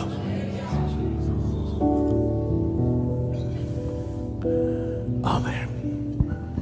சில ரதங்களை குறித்தும் சிலர் குதிரைகளை குறித்தும் மேன்மை பாராட்டுவார்கள். நாங்களோ எங்கள் தேவனாகிய கர்த்தருடைய நாமத்தை குறித்து அவர்கள் முறிந்து விழுந்தார்கள், நாங்கள் எழுந்து. ஹல்லேலூயா. இன்னைக்கு நீ விழுந்து கிடக்கிற, சத்துரு சிரிக்கிறான், கவலைப்படாத. அவர்கள் முறிந்து விழும்போது நீ எழுந்து நிற்ப. ஹல்லேலூயா. அழைத்தவர் உண்மையுள்ளவர், அழைத்தவர் உண்மையுள்ளவர். ஆமென். ஆண்டவரை பார்த்து சொல்லுங்க, நீங்க என் மேல வச்ச அழைப்பை நான் நம்புறேன் ஆண்டவரே. நீங்க என் மேல வச்ச கிருபையை நான் நம்புறேன் ஆண்டவரே. என் மேல நீங்க வச்ச அபிஷேகத்தை நம்புறேன். என் மேல நீங்க வச்ச திட்டத்தை நம்புறேன். ஹல்லேலூயா. என்ன கொஞ்சமா இருக்கு? கொஞ்சம் தான் இருக்கா? அதுதான் பயன்படும். என்ன செஞ்சிருக்கணும்? உடன்படிக்கை பெட்டிக்கு முன்னாடி எல்லா கோத்திரத்தின் கோலையும் கொண்டு வைக்க சொன்னார்ல. இந்த சமுத்திரத்துக்கு முன்னாடி அத்தனை பேரையும் வந்து கோலை நீட்ட சொன்னாலும் அது கொஞ்சம் பார்க்கறதுக்கு நல்லா இருக்கும். எல்லாரும் கோலோட மோசை ஓ கோலை நீட்டு. ஹல்லேலூயா, ஹல்லேலூயா. ஆண்டவரே, என் பயணத்துக்கு எனக்கு வேண்டியதை, இன்னைக்கு வரைக்கும் வேண்டியதை தரீங்க, நாளைக்கு வேண்டியதை தருவீங்க. இந்த தேவன் என்றென்றைக்கும் உள்ள சதா காலமும் நம்முடைய தேவன். கோலியாத்து சிரிக்கான்னு சொல்லிட்டு கவனை உள்ள வச்சிராத. பட்டயத்தால கோலியாத்தை அடிக்க முடியாது. இந்த கவன்ல தான் அபிஷேகம் இருக்கு. ஆமே. எலியா தப்பா நினைச்சிருவாருன்னு கொஞ்சம் மாவு எடுத்து உள்ள வச்சிராத. அதை வெளியே எடுத்தாதான் அதிசயம் இருக்கு. 5 அப்போ 2 மீன் கொஞ்சம் தான். என்ன இருக்கு உங்ககிட்ட? அப்படிதான் பைபிள் நம்ம கிட்ட கேட்குது. உங்ககிட்ட என்ன இருக்கு? உங்ககிட்ட என்ன இருக்கு? ஹalleluya. அவங்க பார்த்து சிரிப்பாங்க, சிரிக்கட்டுங்க. சிலர் நம்மளை பார்த்து சிரிக்கிறதுல ஆசீர்வாதம் இருக்கு தெரியுமா? லேயாள் அற்பமா எண்ணப்பட்டதை கர்த்தர் கண்டு. என யாராவது அற்பமா நினைக்கல ப்ளீஸ். சத்தியத்தையும் அறிவீர்கள், சத்தியம் உங்களை. லேயாள் ஜோமண்டியா வாங்கினா, லேயாள் உபவாசம் போட்டா வாங்கினா, அவள் சரீரத்தில் இருக்கிற பலவீனம் அவளுக்கு பிளஸ்ஸா மாறுச்சு. பவுல் வாழ்க்கையில் இருக்கிற பலவீனம் பவுலுக்கு பிளஸ்ஸா மாறுச்சு. மோசையின் திக்குவாய் மோசைக்கு பிளஸ்ஸா மாறுச்சு. ஏது ஏது இன்னைக்கு உன்னை பார்த்து உலகம் பரியாசம் பண்ணதோ அதை ஆணத்தை கதை பிளஸ்ஸா மாத்துறார். ஹalleluya, ஹalleluya, ஆமென் சொல்லுங்க பார்க்கலாம். இன்னொரு சத்தியத்தை சொல்லவா? ஃபர்ஸ்ட் டைமா இப்படி தண்ணி ரெண்டா பிளக்கிறது மோசே மூலமா நடந்தது. அதுக்கப்புறம் நடந்துச்சு. அதுக்கப்புறம் யார் மூலமா நடந்துச்சு? நான் சொன்ன வாயில பாம்பு வரக்கூடாது. சொல்லுங்க சத்தமா. யோசுவா, அடுத்து எலியா, அடுத்து எலிசா. இதுல யார் ரொம்ப ஸ்ட்ரகிள் பண்ணா? மோசே. ஏன்னா அவர் ஃபர்ஸ்ட் சர்வீஸ் வந்தார். இந்த ஃபர்ஸ்ட் அட்டெண்ட் பண்றாங்க தெரியுமா, ரொம்ப ஸ்ட்ரகிள் பண்ணாங்க. மோசே ஜனங்கள்ட்ட சொல்றாரு, நீங்கள் நின்று கொண்டு கர்த்தர் உங்களுக்கு செய்ய ரட்சிப்பை பாருங்கள், இன்று கண்ட எகிப்தியனை. இப்படி சொன்ன ஆண்டவர் அப்ரிஷியேட் பண்ணியிருக்கணும்ல. ஆண்டவர் மோசே கிட்ட சொல்றாரு, நீ ஏன் என்ன பத்தி முறையிட்டு இருக்கிற? என்னன்னா ஜனங்கள்ட்ட விசுவாசம் பேசுறாரு. ஏன்னா மோசே தானே லீடர். பொதுவாக அப்படிதாங்க, நாமளே இடிஞ்சிருப்போம், நம்ம வீட்டில் இருக்கிறவங்க தளர்ந்துடக்கூடாதுன்னு அவங்கள தேய்ச்சிட்டு இருப்போம். ஒன்னும் ஆகாது, ஒன்னும் ஆகாது, எல்லாம் நடக்கும். ஆனா உள்ள கடந்து இதான் மோசைக்கு இந்த கண்ட எகிப்தியனை இனி என்று காண மாட்டேன்னு சொல்லும் போது ஆண்டவர், மோசே ஏன் முறையிட்டு இருக்கிற? ஆண்டவர் உங்களுக்கு தெரியும் ஆண்டவர், இங்க வர கூட்டிட்டு வந்தாச்சு. எவ்வளவு ஸ்ட்ரகிள் பண்ணி ஃபேஸ் பண்ணார் தெரியுமா? ஃபர்ஸ்ட் ஜெனரேஷன், எகிப்திலிருந்து வெளியே வந்த ஃபர்ஸ்ட் ஜெனரேஷன் சில காரியத்தை ஃபேஸ் பண்ண ரொம்ப ஸ்ட்ரகிள் பண்ணுவாங்க. தேவனை அறியாத குடும்பத்திலிருந்தும் வேற மார்க்கத்திலிருந்தும் பிரித்தெடுக்கப்பட்ட ஃபர்ஸ்ட் ஜெனரேஷன் சில காரியத்தை ரொம்ப ஸ்ட்ரகிள் பண்ணி ஃபேஸ் பண்ணுவாங்க, ரொம்ப ஸ்ட்ரகிள் பண்ணி. ஆனா அடுத்த தலைமுறை அதே விஷயத்தை ஈஸியா ஹேண்டில் பண்ணுவாங்க, ஈஸியா ஹேண்டில் பண்ணுவாங்க. இன்னைக்கான ரேமா இதுதான். என்ன கேட்கிற சகோதரா, நீ எந்தெந்த விஷயத்தை ரொம்ப ஸ்ட்ரகிள் பண்ணி ஃபேஸ் பண்றியோ உன் பிள்ளை அதை ஈஸியா கடந்து போவோம். நம்புறவங்க மட்டும் நல்ல கையை தட்டி ஹalleluya. மோசே அப்படிங்கிறாரு இப்படிங்கிறாரு, கடைசியில பிளந்துட்டு சில உள்ளங்கள் உண்டு. ஒவ்வொரு காரியத்தையும் ஸ்ட்ரகிள் பண்ணி தான் தாண்ட வேண்டி இருக்கு. இதெல்லாம் பின்னாடி இருந்து யோசுவா பார்த்துட்டு வரான். ஆமே, சில காரியத்தை பிள்ளைக்கு ஃபீஸ் கட்டுறது கூட ரொம்ப ஸ்ட்ரகிள் பண்ண வேண்டியது, பினான்சியல் காரியத்துக்கு ரொம்ப ஸ்ட்ரகிள் பண்ண வேண்டியது, எல்லாத்துக்குமே. ஆமே ஆமே. இப்படி நீங்க போராடும் போது, ஒவ்வொரு காரியத்துக்கு போராடும் போது உங்க பிள்ளைய கூப்பிட்டு சொல்லுங்க, பக்கத்தில் இருத்தி வச்சு சொல்லுங்க, நான் எந்தெந்த விஷயத்தை கஷ்டப்பட்டு ஃபேஸ் பண்ணணும் நீ ஈஸியா ஃபேஸ் பண்ண போற. காரணம் உன் தகப்பனுடைய தேவன் அதை உனக்கு நம்புறவங்க மாத்திரம். ஹalleluya. ஆமென். பொதுவாக இந்த ஃபர்ஸ்ட் ஜெனரேஷன் ரொம்ப ஸ்ட்ரகிள் பண்ணுவாங்க. இன்னைக்கு அவங்களை என்கரேஜ் பண்றதுக்காக ஆவியானவர் இந்த வார்த்தையை எழுத வைத்திருக்கிறார்.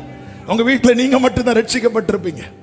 தேவனை அறியாத மார்க்கத்திலிருந்து வந்திருக்கலாம், அல்லது பாரம்பரியத்திலிருந்து வந்திருக்கலாம். ரட்சிப்பின் அனுபவம், ரட்சிப்பின் வாசனை இல்லாத சூழ்நிலையிலிருந்து நீங்கள் பிரித்தெடுக்கப்பட்டு வந்திருக்கலாம். வந்ததுக்கு அப்புறம் பல இன்னல்கள், ஒவ்வொரு காரியத்தையும் ஃபேஸ் பண்ண, அதை தாண்ட நிறைய போராட வேண்டி இருக்கிறது, உண்மைதான். ஆனால் உங்களுக்கு ஒரு நற்செய்தி, நீங்க ஹேண்டில் பண்ண முடியாம தயங்கின பல காரியத்தை உங்க தலைமுறை ஈஸியா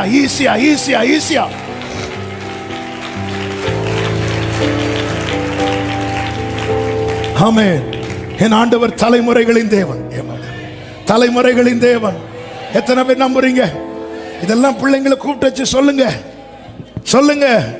இதுதான் ஆண்டவர் யோர்தானை கடக்கும்போது யோசுவாட்ட சொல்றார், ஒவ்வொரு பாதையில கல் எடுத்து வை. நாளைக்கு பிள்ளை கேட்பான், சொல்லு அப்பா இப்படி நடந்து வந்துட்டா, நாங்க இப்படிதான் வந்தோம், இப்படிதான் வந்தோம். ஆமே, இது ஊட்டப்பட்டதுனால தாங்க யோர்தானுக்கு முன்னாக எலியா வந்து நிக்கிறான். மோசே நிற்கும் போது பயங்கரமா முறையிட்டு, ஆமே. அடுத்து யோசுவா வந்ததும் ஆயத்தத்தோடு வந்து காலை வைக்கிறாங்க. எலியா வந்ததும் இப்படி வாராரு, ஷாலை தூக்குறாரு, தலிபா அவ்வளவுதான். என்ன மேட்ருங்க, எவ்வளோ பெரிய மேட்ரு. மோசே எவ்வளோ பெரிய மேட்ரா செஞ்சத இவர் வந்து ஷாலை தூக்கி போட்டு அடிச்சு. நம்ம எலியாவை மட்டும் பார்க்க கூடாது, அது எங்க இருந்து ஆரம்பிச்சது. இதுக்கு முன்னாடி கஷ்டப்பட்ட முற்பிதாக்கள், இதுக்கு முன்னாடி கரையம் செலுத்தின முற்பிதாக்கள், இதுக்கு முன்னாடி அவ்வளோ பாடுபட்ட யாக்கோப்ட்ட சொல்றாரு, நீ படுத்திருக்கிற பூமியை நான் உனக்கு தருவேன்.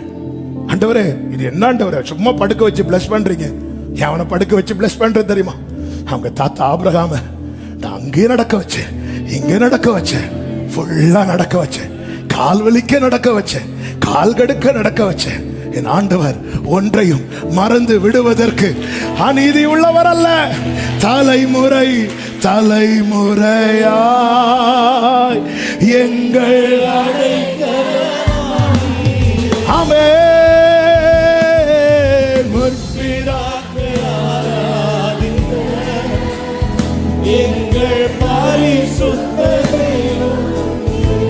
எங்க யோசுவா அந்த கூட்டத்துல உண்டு. செங்கடலுக்கு முன்னாடி இவங்க போராடும் போது நம்ம ரொம்ப ஸ்ட்ரகிள் பண்றத சிலதை நம்ம பிள்ளைக்கு பார்த்துடுறாங்கல்ல.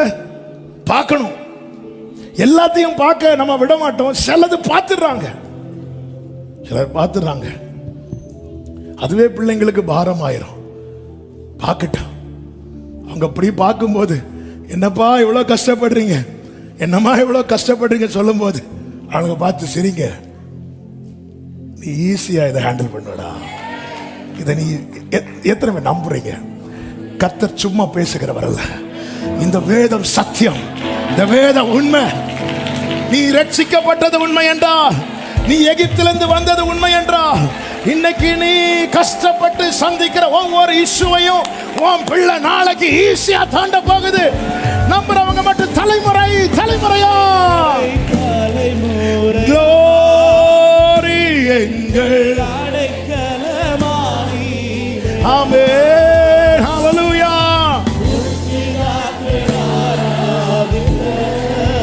ஆமென். இந்த விசுவாசத்தை ஊட்டினா பலன் என்ன தெரியுமா? எலியா எடுத்துக்கொள்ளப்படும் போது சாலை கீழே போட்டு போயிட்டான், சால்வையை கீழே போட்டு போயிட்டான். எலிசா சால்வை எடுத்துட்டு ஃபர்ஸ்ட் அதே யோர்தானை ஃபேஸ் பண்றான். யோர்தானை ஃபேஸ் பண்ணும்போது எலிசாவுக்கு எலியா எப்படி தேவனை கூப்பிடுவார் தெரியுமா? ஆபிரகாமின் தேவனும். அக்கினி இறக்கும் போது எலியா சொல்லி கூப்பிட்ட நாமம் என்ன?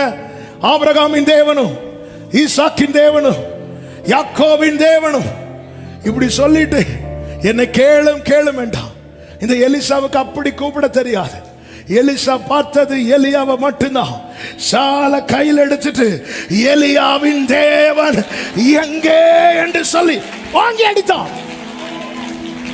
நாளைக்கு நம்ம பிள்ளைங்க சொல்லணும், எங்க அப்பாவின் தேவன் எங்கே, எங்க அம்மாவின் தேவன் எங்கே?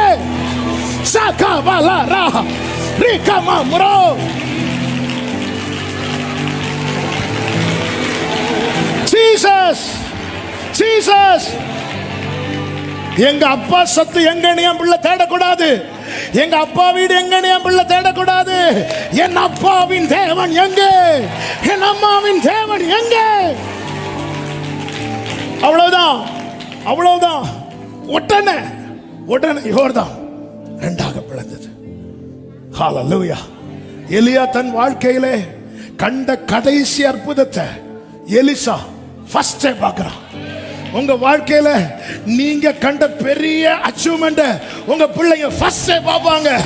காரணம், என் ஆண்டவர் தலைமுறைகளின் தேவன், தலைமுறைகளின் தேவன், தலைமுறை தலைமுறை ஓ ரம கலரப சதரபலர ரிம மமலரப ஷேகபரோ சந்தனரே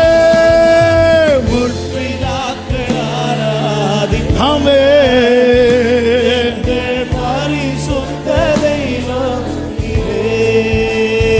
ஆமென் ஆமென் ஆமென் ஆமென். ஹalleluya ஹalleluya. முற்பிதாக்கள் ஆராதித்த முற்பிதாக்கள்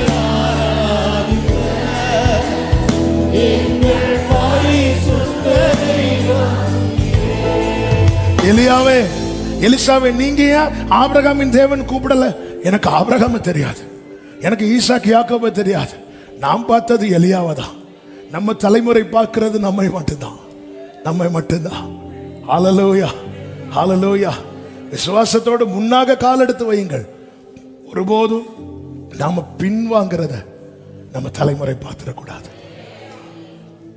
பின்வாங்கிறத தலைமுறை பார்த்திடக்கூடாது. அதனாலதான் மோசே கிட்ட ஆண்டவர் சொன்னார், நீயே முறையிடுற. மோசே உண்மையில முறையிட்டது எல்லாரும் தானே முறையிட்டாங்க.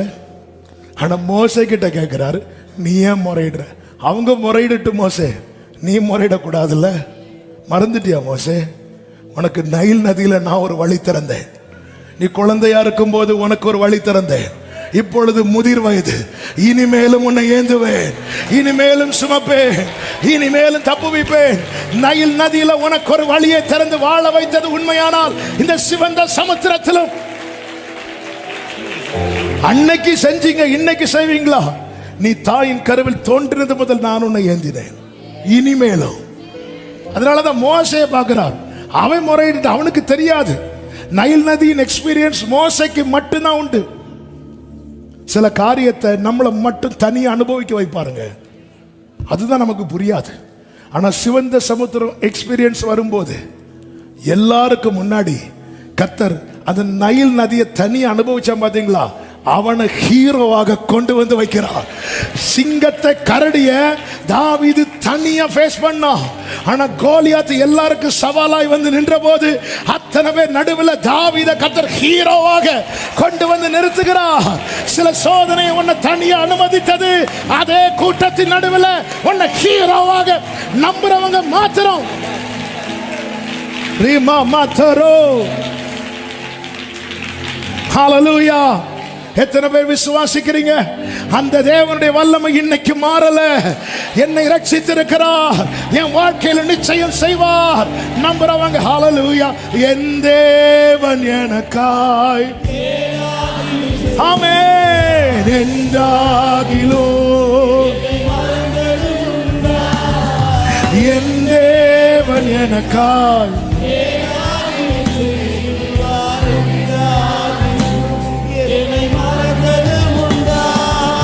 கிரகிக்க முடியாது சர்வஞானியே ஆமென். கிரகிக்க முடியாது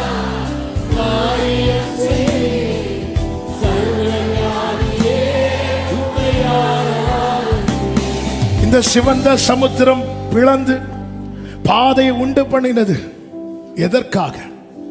எதற்காக? ஒரே ஒரு நோக்கம்தான், கானானுக்கு போகணும், கானானுக்கு போகணும். மீட்கப்பட்டவர்களுக்கு தேவன் ஓபன் பண்ற ஒவ்வொரு டோரும் எதை நோக்கி நம்மை கொண்டு செல்லுகிறது தெரியுமா? பரம கானான். அதுதாங்க வாக்கு தத்துவம். மீதி எல்லாம் நன்மை. நித்திய ஜீவனை அளிப்பேன் என்பது அவர் நமக்கு தந்த வாக்கு தத்துவம். அதனால சுத்தி நடக்கிறார், மாறாகிட்ட கொண்டு போறார். கொண்டு போகப்பா, ஆனா ஒரு கேரண்டி, பயணம் முடங்காது. நம்முடைய ஓட்டம் ஒரு நாளில் போய் முடியும் போது அந்த பரம கானான்ல கால் எடுத்து வைப்போ. இந்த தேவன் என்றைக்கும் உள்ள சதா காலமும் நம்முடைய தேவன், மரண பரியந்த நம்மை நடத்துவார். ஆமென். எல்லாரும் அப்படி எழுந்து நிற்கலாமா?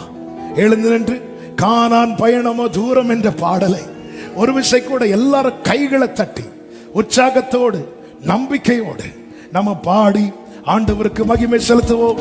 பாடுங்க.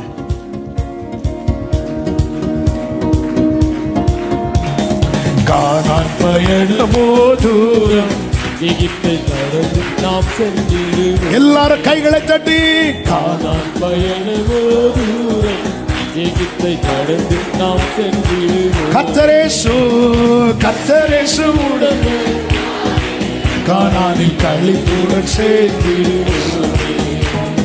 கர்த்தரேசுவுடன் வருவார். ஆமென். களிப்புடன் சேர்ந்திடுவோம். Glory. கானான் பயணமோ தூரம், எகிப்தை கடந்து நாம் சென்றிடுவோம். Hallelujah. நம்பிக்கையோடு கைகளை தட்டி பயணமோ தூரம், எகிப்தை கடந்து நாம் சென்றிடுவோம். ஆமென். பார்வோனின் சேனை பின் தொடர்ந்தாலும் Glory. செங்கடல் எதிரே தெரிந்தாலும், பார்வோனின் சேனை பின் தொடர்ந்தாலும், செங்கடல் எதிரே தெரிந்தாலும், ஆமென். செங்கடலை பிளந்து இஸ்ரவேலை நடத்தும் சேனைகளின் கர்த்தருடன் வருவார். ஒரு சேதமின்றி நம்மை நடத்திடுவார். ஆமென். செங்கடலை பிளந்து நம்பிக்கையோடு நல்ல கையை தட்டி, சின்ன பிள்ளைங்க எல்லாம் கையை தட்டி ஒரு சேதமின்றி நம்மை நடத்திடுவார். ஆமென் ஆமென் ஆமென் ஆமென். கானான் பயணமோ தூரம், ஹalleluya. கர்த்தரால் மீட்கப்பட்டவர்கள் ஆனந்த களிப்புடன் பாடி சியோனுக்கு வருவார்கள். நித்திய மகிழ்ச்சி தலைமேல் இருக்கும். ஆமென். வனாந்திர வழியே வனாந்திர வழியே நடத்திடுவார். வாதைகள் ஏதுமின்றி காத்திடுவார்.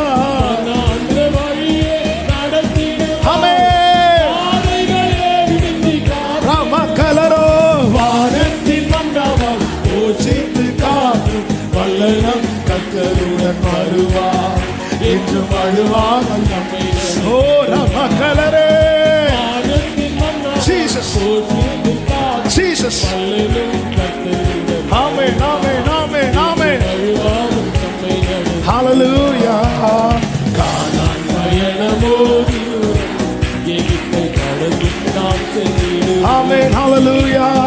கானான் பயணமோ தூரம், எகிப்தை கடந்து நாம் சென்றிடுவோம். மாராவின் தண்ணீரை கடந்திடுவோம். மாறாவின் தண்ணீரை கடந்திடுவோம். ஓ ஏலிமின் நீரூற்றை கண்டிடுவோம். Glory. மாறாவின் தண்ணீரை கடந்திடுவோம். சரபகலரபல. நீரூற்றை கண்டிடுவோம். ஆமென். மாராவின் தண்ணீரை மதுரமாய் மாற்றும் மகிமையுள்ள கர்த்தருடன் வருவார்.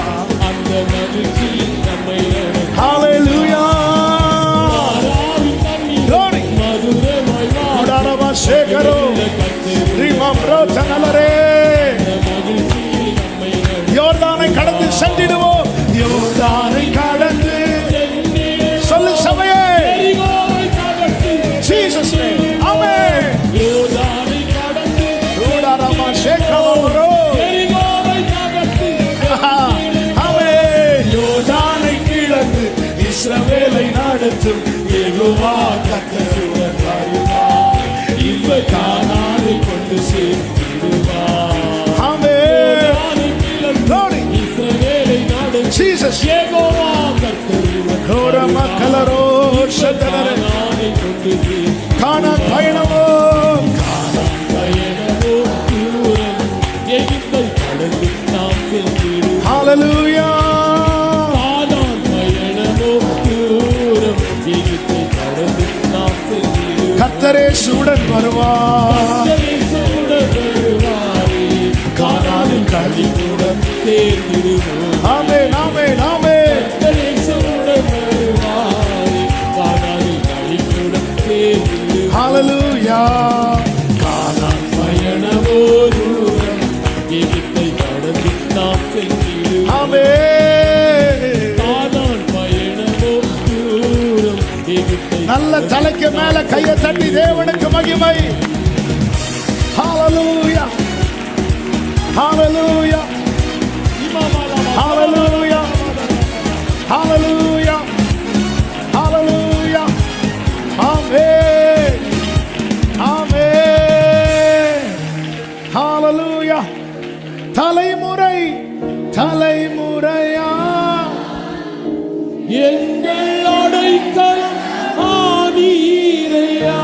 முற்பிதாக்கள் ஆராதித்த எங்கள் பரிசுத்த தெய்வமே, நம்பிக்கையோடு 2 கைகளை உயர்த்தி தலைமுறை தலைமுறையாய் ஓ எங்கள் அடைக்கலமானவரே, முற்பிதாக்கள் ஆராதித்த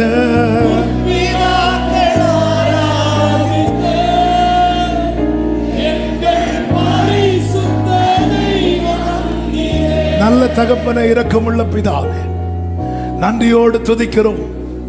எங்களோடு நீர் பேசிக் கொண்டிருந்த உம்முடைய அன்புக்காக நன்றி. நீர்தான் எங்களை எகிப்திலிருந்து வெளியே கொண்டு வந்தீர். எங்களுக்கான பாதையை நீர் திறந்து எங்களை மட்டுமல்ல எங்கள் தலைமுறைகளை நடத்த நீர் போதுமானவராயிருக்கிற அன்புக்காக நன்றி செலுத்துகிறோம். நன்றியோடுமை துதிக்கிறோம், வாழ்த்துகிறோம். ஒவ்வொருவரையும் ஆட்கொள்ளும். இந்த சத்தியத்தில் நிலைத்திருக்க ஒருவர் கூட பின்வாங்கிடக்கூடாதப்பா, எகிப்துக்கு திரும்பிடக்கூடாதப்பா. நீங்க நடத்துங்க, தாழ்த்தி அர்ப்பணிக்கிறோம். ஒவ்வொரு கூடாரத்தில் ஆண்டவரே, ஏதாவது கூடாரத்தில் மகிழ்ச்சி சத்தம் நஷ்டப்பட்டிருந்தா, சந்தோஷம் நஷ்டப்பட்டிருந்தா, ஆர்ப்பரிப்பு நஷ்டப்பட்டிருந்தா, ரட்சிப்பின் கம்பீர சத்தம் நஷ்டப்பட்டிருந்தா, திரும்ப வரட்டும்பா, திரும்ப வரட்டும்பா, திரும்ப வரட்டும்பா. இழந்து போனதை 2 தனையாய் திரும்ப தருகிறவரே, ஒவ்வொரு கூடாரத்தில் களிப்பின் சத்தம், ரட்சிப்பின் கம்பீர சத்தம் கேட்பதாக ஆளுகை செய்யும். நீர் மகிமைப்படும். எல்லா கன மகிமை துதி ஸ்தோத்திரம் ஒருவருக்கே செலுத்துகிறோம். இரட்சகர் இயேசுவின் நாமத்தில் பிதாவே, ஆமென். சேர்ந்து சொல்லுவோம், என் ஆத்துமாவே கர்த்தரை ஸ்தோத்திரம், முழு உள்ளமே பரிசுத்த நாமத்தை ஸ்தோத்திரம். என் ஆத்துமாவே கர்த்தரை ஸ்தோத்திரம், கர்த்தர் செய்த சகல உபகாரங்களை மறவாதே. ஆமென். நம்முடைய கர்த்தராகிய இயேசு கிறிஸ்துவின் கிருபையும் பிதாவாகிய தேவனுடைய அன்பும் பரிசுத்த ஆவியானவருடைய ஐக்கியமும் சிநேகமும் பாதுகாவலும் நம் அனைவரோடும் எல்லா பரிசுத்தவான்களோடு கூட கர்த்தருடைய வருகை மட்டும் தங்கியிருப்பதாக. ஆமென். ஹல்லேலூயா. God bless you. கர்த்தர் உங்களை ஆசீர்வதிப்பார்.